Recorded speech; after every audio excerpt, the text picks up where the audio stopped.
¿Qué es la prisión preventiva? Es una medida que dicta el juez contra una persona que se presume que ha cometido un delito. La prisión preventiva no es una pena anticipada. No implica necesariamente que el que la sufre sea culpable. ¿Puede un inocente sufrir prisión preventiva? Por supuesto, siempre que se sospeche de él que ha cometido un delito.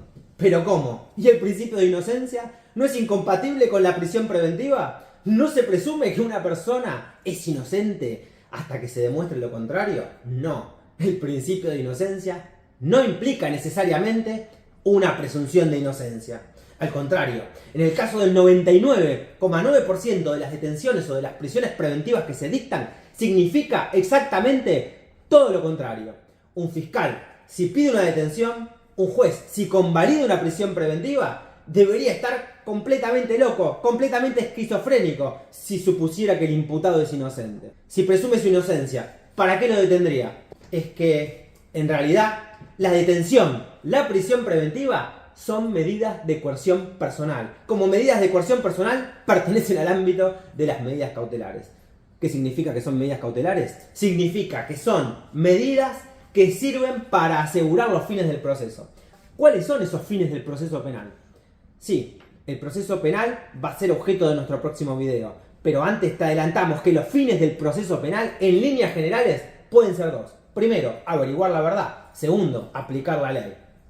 Entonces, rebobinamos.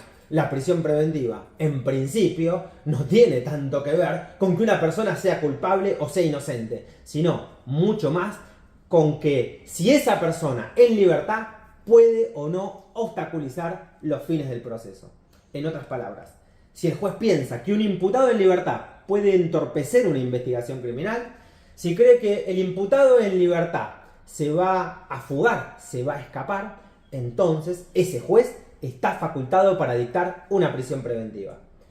La prisión preventiva no es otra cosa que una medida cautelar. Tiene una naturaleza provisional, no es punitiva, no hay que confundirla con un anticipo de pena. Pero la regla en el proceso penal, si el modelo es acusatorio, tiene que ser la libertad del imputado. Por eso se puede estar investigando un delito muy, pero muy grave, un homicidio, un abuso sexual, y no disponerse la detención de una persona. Y por esto también un tribunal puede absolver a una persona que llega detenida a un juicio oral. Y esta también es la razón por la cual el Estado no debe abusar de las prisiones preventivas. Los jueces deben extremar los cuidados y tienen que decretarlas únicamente cuando no exista una medida menos gravosa que sirva para neutralizar esos peligros procesales. El peligro de fuga o de entorpecimiento probatorio. Por esto también, junto a las medidas de coerción personal, junto a la detención, junto a la prisión preventiva, hay otros institutos del procedimiento que sirven para limitar, para neutralizar, para hacer cesar los efectos indeseables de la detención o de la prisión preventiva. Por ejemplo, la excarcelación. Por ejemplo, la morigeración, las alternativas a la prisión preventiva.